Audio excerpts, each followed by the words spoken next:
Hi everyone, our theme this week is on losses, disappointments and unexpected gains, and there's been a lot of that for most people as we move through this COVID time. We are now many weeks in. I've lost count, but we're noticing that things are changing for people, and a lot of the work that we've done to date has been actually, what we notice is it's more important now than it ever was before. So we're going to talk a wee bit around some of the losses and the disappointments that are coming with that for people, and there's been some challenges around financial loss, job loss, redeployment into different teams for staff, and people being moved around into different departments, and what that feels like and looks like for individuals can be very challenging.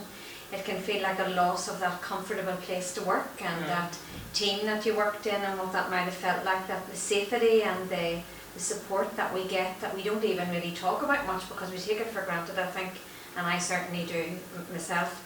And what happens is we get comfortable with that kind of team support and that space, and then what happens is, if in the times like this, if you're moved, it's more difficult to acclimatise to new situations and new challenges that come with that. Working from home as well. Working from home as well, yeah, because people can feel often disconnected, and you're not with people, you're not talking to people all of the time, and I think that's the kind of thing that we do at work without realising that we're actually doing it, and you don't realise how supportive that can actually be. So I think it's important to mention all of that, and to mention how those personal connections can often be challenged. And we've done our week on connections, and we've talked a lot about how important connections are, how disconnections can be really challenging, and some of the ways that you can work around that, and some of the things that you can do to overcome that and actually to get through.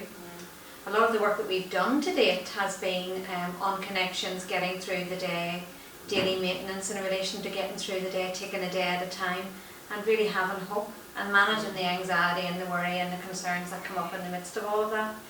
So we have been reflecting, and while we talk now about losses, disappointments and unexpected gains, there's definitely something about going back to the work that's already been done through the videos, reaching out and connecting with you again.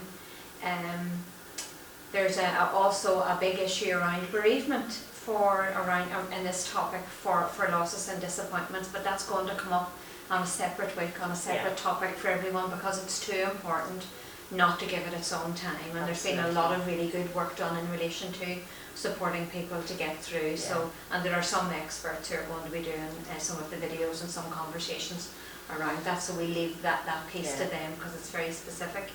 But we are also very aware that a sense of security and safety that we generally have in our lives is now challenged.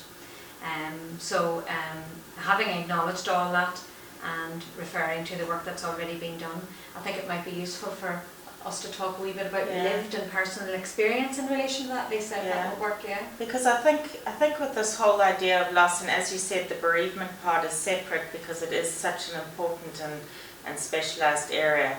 But I think around it's sometimes just acknowledging the reality of things for people, because it's just saying that it's out there and it's actually okay, because sometimes we try to push down these things and get on with it, and we've spoken about being seen and being heard and people validating what's going on for us, and we just felt it was really important to actually acknowledge. And I know in my own life, we were travelling to South Africa at the end of March as a family, and it's the first time that we were going out since Gary and I were back together, which is years and years and years. And my dad had also passed away in February, so we were going back to do the whole ritual we do in South Africa around scattering his ashes with the children and Gary and everybody around, because they hadn't been able to be out there. So kind of that being cancelled, was a loss. I was kind of really looking forward to connecting with my brother again. My mum, I hadn't seen her a lot when I was out when my dad was ill. So that's a loss. And I know I was chatting to somebody yesterday, and a friend of mine, 2 people I know in fact, have had their weddings postponed. Plans around that have been changed.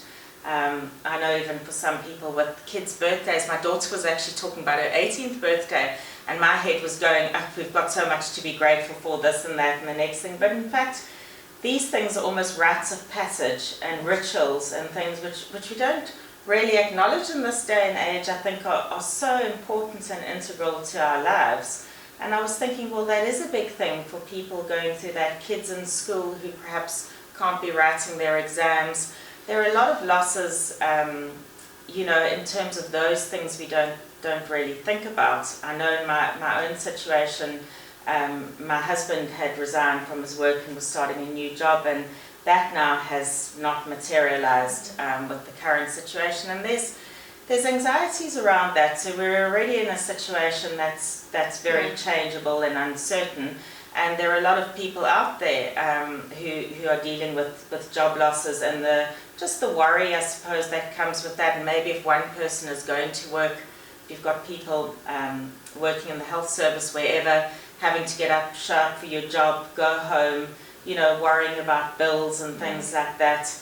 And not all of us are in the same situation. We've at least got some safety nets in place, and there's some people who actually don't. So lots of very difficult things. And even the whole sense of, I think for me that I'm aware of, is the whole sense of safety and security, feeling in control. And certainly as someone who has had mental health challenges, who's experienced trauma, who's been through services, I know that feeling quite well, of that uncertainty, you know, unpredictability, not feeling safe, not knowing what's going on. And I think we're all facing that now.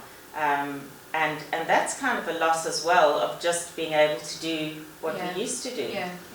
I have had a few, maybe what people wouldn't necessarily call losses, but certainly dramatic changes in terms of doing a degree, and I've not been able to complete the project that was started. Now that means that I'll not finish that till next year, until the end of next year. And that's very challenging to accept, because I think in some ways I thought I would be over it, this year would finish me, and I would have achieved a lot. But in actual fact, I've had to change how I look at that. Yeah. Because if I keep thinking like that, I will lose my sense of perspective and be a bit hopeless. So for me, I'm starting to look at that through a new lens and start to say to myself, right, okay, I need to pull back a wee bit. There's absolutely nothing I can do about the current situation, so I have to make it work for me. And that's about taking more time and actually going through the process of doing the work and doing the project in a more measured, slower way, and think about how much more I can learn actually doing that without feeling under pressure. So whilst it's been a disappointment, and it might not be the same as everybody else's disappointment, because we're all different and it's all relative to your life experience. That's it. Whilst I have that, I have to think about what I can gain through that. And I've also got my daughter at home that I wouldn't have had at home for this length of time. And that's been an unexpected gain, and whilst it's been challenging to accept the whole transformation and change of life and how things are, for me it's about going with it and doing what I can do and holding the hope. And that's why I think our videos and our conversations, Lisa, so far have really benefited, because I've been thinking about what is really important to hold the hope, to generate the hope. How do we get through the day? And every single day is different. It's about managing how you feel and the information that's coming in, and that you have things that you have to process. And it can be quite a steep learning curve as well. It can, but it is focusing on, I mean, I just think back to, I've suffered with really deep depressions over different stages in my life, and one of the things that helped me on this journey that I'm on now was keeping a gratitude journal. And I know, even thinking back to when I was there, if anybody were to have said that to me, I would have thought, seriously, don't come, you know, don't come talking to me about that, with where I'm feeling and how I'm feeling. But for me it was about, through gritted teeth, kind of putting down those things that I was able to do, that I was getting up to, if the sun was shining, whether it was going.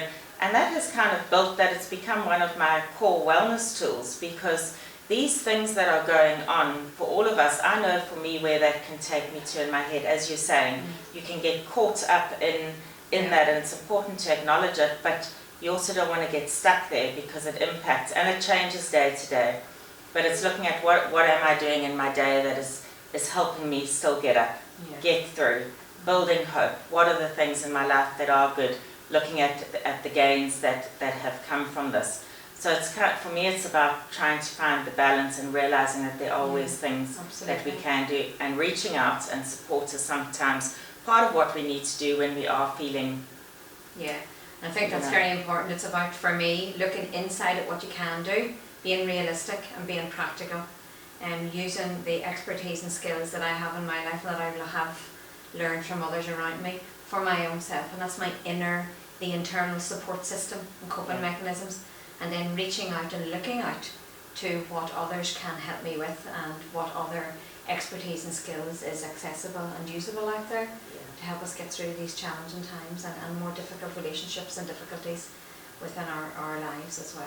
Yeah, so to finish up, we're going to be reposting our 2 videos on what is hope, what takes away our hope, how do we nurture hope, as well as how to set up a hope box. And we're also going to be looking at a video around what is safety planning and why safety planning is so important. Yes. So we'll check in with you again next time.